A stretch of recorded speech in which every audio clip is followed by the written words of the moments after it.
Oh, okay.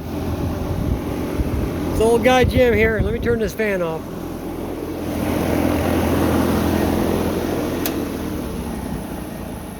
Oh, I got a bad headache. I got a bad headache. Down there you can see, let me zoom in on it. That's the, where's it at? Oh, it's over there. That's my wife's 06. Is it 06 or 08? I can't remember. SI. Which means that she's home on this beautiful day. Which gives me my one day this week to work on my car. Last time I left off, I think I told you guys I was going to start working on the doors. Well, this one is pretty much done. And ready for final sanding to get some paint on it. Everything has been, you know, done as needed. Oh, I put the manual, let me see if I can flip it over here. I put the manual window regulators in. It's really quite simple and easy to, I got them all covered up, but that's the window crank now.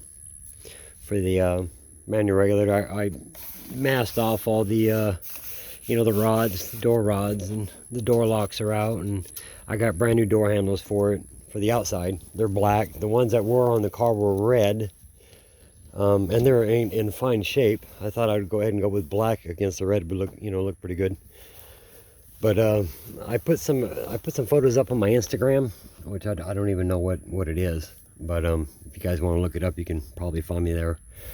But yeah, just give it a final sand. I did take the door seals off, the main ones.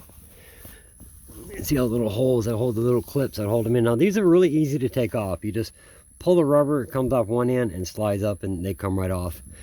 A lot of people leave these on when they paint, but that kind of lifts up the door seal a little bit from the paint buildup. So I took them all out. I have brand new ones, as I showed you in one of my previous videos, prior videos, of the little, you know, the brand new ones I got to put back in there. But this door is straight. You can put a straight edge on it, and you can't find any wobbles or weebles of any sort. The rubber up here I left on, and I'll tell you why. I went ahead and chose to leave these on. When you take old door rubber off, that's been on here for 26 years. When you put it back on, it doesn't really go back on very well. It'll lift. It just doesn't go on like it, you know, was from the factory. And there's just dust on here right now. I'm gonna leave the rubber on. If you pull all this stuff off, it never goes back on the way it should.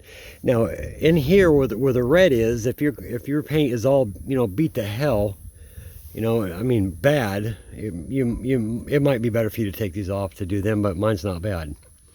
As a matter of fact, up in here, what I'm gonna end up doing is I'm just gonna lightly sand these, just light sanding on here, and just dust it with some of the new red, make sure to make sure I get a good match, and a little bit of clear. That's all you need. All this this gets covered up with what's called a door sash, S-A-S-H. That all gets covered up with the door sash. Well, up to here anyways, from here over. You don't even really see none of this. There's no sense in taking it off. And before I prime this door, I'll mask all the rubber off. You know, take my time doing it. You know, mask it off, and this can just all be covered up here, obviously. Wait a minute, this don't look good. How's that gonna work out? Let me see what I got here. Oh yeah, okay, I'll be able to blend that. Yeah, the door sash comes all the way down to here anyways. Then you got your window seals. They call them window belts. But yeah, that'll be fine. That'll be fine. Yeah, if you could see it in person, you'll see what I'm talking about. It's so straight. And originally all this car had was just, you know, dings from people to open up their doors and, you know, smacking the car next to it. It's pretty much all it had. I got to mask off. Oh, I did mask off all that. Okay, that's all masked off. And I put a little piece over this to keep the, you know, any paint and primer from getting in there. These screws I'll most likely change out. You know, just replace them with new ones. You know, what are they, 15 cents each? Maybe put some stainless ones in there. The electric window regulators I took out are right here. And there's absolutely nothing wrong with them. I cut them off on the other side of the plug, so you can plug right into them. There's nothing wrong with these regulators. They work beautifully. It's just they're heavy. I'm trying to get my car light. If anybody wants electric window regulators in mint condition, work mint, hit me up, give me an address, and I'll ship them to you. Just send me a few, throw me a few bucks for shipping when you get them. That's all I ask. But I'll ship them to anybody who wants them. I absolutely have no use for them. Let me see if I can get a better photo of here. Yeah, see, I got a little bit of primer on here. That's no big deal, because I plan on hitting those with a little bit of red. I'll just sand these out. I just don't want it on my rubber, so I'll pull up all this tape, and I'll remask them with some 1/4 inch, some real small 1/4 inch first. Then I'll put my masking on to make sure that I have, no blow over or blow by on the rubber when it comes to paint, because that really looks cheap when you do that to your car. And I just threw some tape on everything inside that actually need to be covered up, like the door lock is right there. Obviously don't want that caked up with paint. On the inside of this car, if I can find some manual door panels for the inside, I'll go ahead and use them. Or I might make some ABS ones or make some aluminum ones. To make your own door panels for these cars is relatively easy, very easy. But yeah, this is all going to get covered up with a piece. I ordered some really nice carbon fiber built aluminum small side view mirrors, like the ones made by APR, I guess they're called something. I bought the generic ones off of eBay, because I'm not going to spend 250 bucks for side view mirrors. Just no, that's okay. What I'll do here is I'll take a piece of masking tape and I'll put it, so you got a little square edge down here. I'll cover that whole thing. I'll take a razor blade and I'll cut it out very fine, so I don't get, nothing on the other side. Like I said, if you get any paint or primer on your rubber, it really looks bad. These here, since I'm using a high build primer, I'm sanding these, sand them out these until they're all blended in and smooth, and I'm putting a layer primer over it. You're not going to see anything. Come over here. What I'm doing now is I'm taking my big sander, that is 80 grit, and this is basically what I'm doing. You don't want to stay in one spot and keep going. You'll dig it. Move it side to side as you go back and forth, like this. There you go. And after you do this with a big block, you can see the low spots. You can see there's a bug on me. You can see the low spot here. You can see the low spot right there. There's another one. What the hell do you... Get out of here, little... Come on now. Alright, this is showing because of build-up on the paint on the edge. When you paint and primer, it'll build up on an edge. So I'm taking all that off. And when I primer there, I'll kind of do it lightly. So I got a little notch there I gotta fix. But anyways, yeah, looking for all the low spots. And I'll hit it with a high fill urethane primer, block it again, and it should be completely flat, like that door came out. And you got this curve on the inside here. And what I'm using for that basically is, let me find that block. There it is. This is a sanding block, and it will move around. It's flexible, and you got to be careful when you do this. And I was using a long piece of 320. That I couldn't find the long strips, so what I did is I laid them down, I cut them out, and you can see that line right there, and that's where I ran wide duct tape down the whole back and made my long strips. And where you put them together right there, as long as you got it smooth, it's fine. It's not gonna hurt anything. But I'm putting that on there like that, and on this angle right here, I'll flip it over so I kind of get that curve. I'll grab it up like, well, let me get my hands on it. It's hard to do with one hand. Get it right there. There. I'll just kind of go back and forth, not a lot of pressure, and I'll kind of work in there with this and, sand it all out. And I actually have a hard block somewhere that I'll run through there. It's almost the same shape as this. And I found it came off a piece of furniture, and I'll run that in there to see if there's any low spots or high spots when I get to that point. The rest of the car is going to be... I forgot I got my back bumper on here. Ones I told you guys about a while back. I'll do the same with the whole car with that block. I'll block the whole car out. Block everything, to find any low spots that I can. I know damn well there's one right there because I can feel it. But I'll fix that. It's really sunny out here, and I'm trying to hold my camera the right angle so you guys are seeing, you know, I talk and I'll go like this. No, I'm down here. But I can hardly see, you know, what I'm recording. So, yeah, the back bumper that was on this car was kind of beat when I got it. Looked like it had been smacked in the back. Just the plastic, you know, took some damage. But this rear bumper is off a 4-door. A 4-door rear bumper fits a coupe absolutely fine, but a hatch obviously won't fit, you know, the coupe. But when it comes to 2-door, 4-door, this will get lifted up. They're the same. They're absolutely identical rear bumpers. I have the other one in the back. I checked against it. My other one, I don't know if it has that lip on it or not, or if it did. I don't remember. I got the Golden Eagle, what do they call that? Diffuser, I guess they call it. You know, where you make the holes in it and let the air out that gets trapped. I'm probably going to put the diffuser on and probably cut up to it a little bit. I'm undetermined on how I'm going to do that or what I'm going to do with it entirely. But I'll figure it out.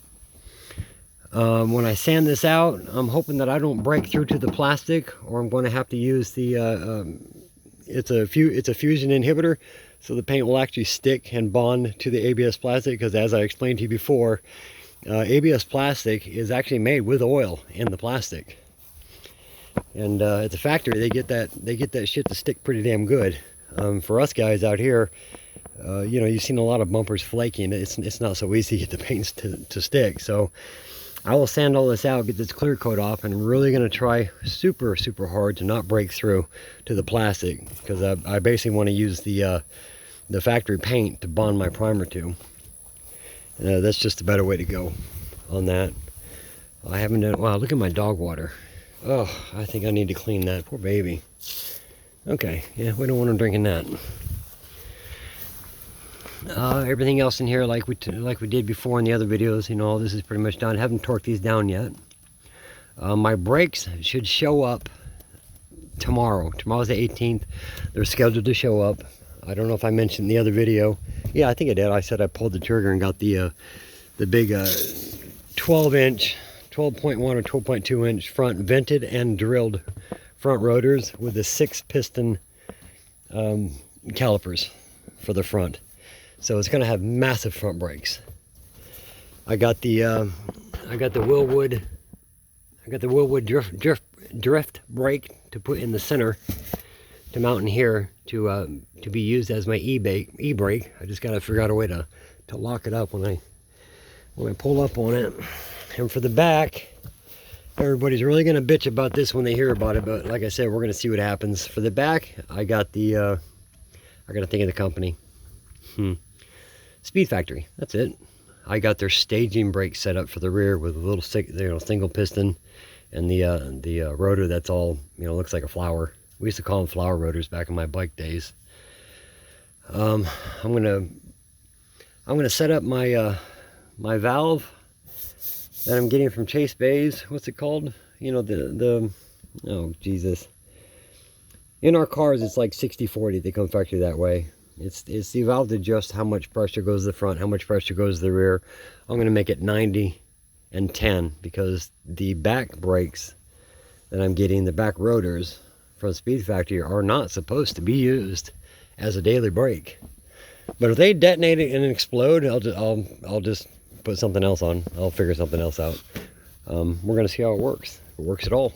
You know, they're 550 bucks I think I got them for. They weren't cheap, so I certainly hope they don't detonate or come apart or what have you. Okay, I'm gonna get my glasses because I'm blind. But that's where we're at. I pretty much got today to do what I want to get done. I told you about the weather down here. It's hard to get a break. Right now it's a very beautiful day, but starting Friday afternoon around 2 o'clock, we have a tropical storm coming in that could develop into a hurricane. How perfect is that? And we're going to get a foot of rain, which means my road that I live on, it's almost gravel, there's a place where it dips down that will fill up with 3 feet of water, so you can't get in or out. But you know, the rain, I'm gonna have to take down my top because we got high winds. This top here can handle maybe a 25-mile-an-hour wind, and it starts ripping. And the same goes with the one down there that I put up for my wife's car to keep it out of the Louisiana sun. That's gonna have to be changed. I'm gonna take it off as well. I gotta take this one off. The car, I'll probably throw wheels on it. I'm gonna take it next door to Michael's restoration shop and see if he's got room for me to put my car in there to keep it out of the storm, because I don't want anything, you know, I don't want it getting soaked. I don't want anything hitting it that maybe, you know, blow through the air. There's a lot of trees out here, and really hoping that nothing strikes my car. There, I just zoomed my camera out. Maybe you can see what the hell I'm doing. I have the worst time recording, guys, and zooming in and out and be able to see my screen. I'm really sorry about that. Trying to get better at it. But this is what I'm doing today. I'm going to try to get this all sanded out, get it dead flat, and get a good thick layer of primer on it. Let it sit for a week, because I'm not going to be able to get to it due to the storm. Taking care of my mother, my wife having to go back to work. You know, I'm retired, so that's how I do my thing. That's how I roll. So retired at 55 by force. I had to retire. I didn't want to, and money's not as good as I'd like, but I'm getting by. You guys do your own body work. Usually when it comes to, but you see a lot of nice cars out there that have a beautiful drivetrain and motor and everything, and the body just isn't done, because you know, once we get to that point, we're just happy to drive our cars, and we don't really sweat the body work too much, because we're just happy to be driving our car. But do your body work and do it yourself. Grab you guys an old beater, an old door, or quarter panel, and you know, practice if you don't know how to do body work very well. I've never done body work for a company in my life. I've always done it for myself. And after the years, you know, of doing it myself, I pretty much learned, asking a lot of questions, you know, from the pros, of course. And I can do it just as if you were to have it done in a shop, just as well as they do. If not, a little better. Because I'm really taking my time. You know, they got to make money, and they can't take a whole lot of time. So yeah, it should turn out pretty good. And once again, if you have paint like this, it's not even got a scratch in it. Just lightly sand this, and I can just paint that red with no primer and clear it. It's fine. You don't have to primer the hell out of everything. That's, you know, if you're going to spray your car the same color. If your car is a different color, obviously you got to primer everything and seal the car. But if it's the same color, not a lot of worries there. Done it many times before. So anyways, that's where we're at. I'm going to go ahead and cut the video off, and when I make some more progress, I'll come back and toss up another video. But that's where we're at. That's what we're doing. We got bad weather coming. I'm getting done what I can, and I hope to see you guys soon with a lot done. So I'm hoping to make some progress. All right, guys, appreciate you coming by, and I'll talk to you next time.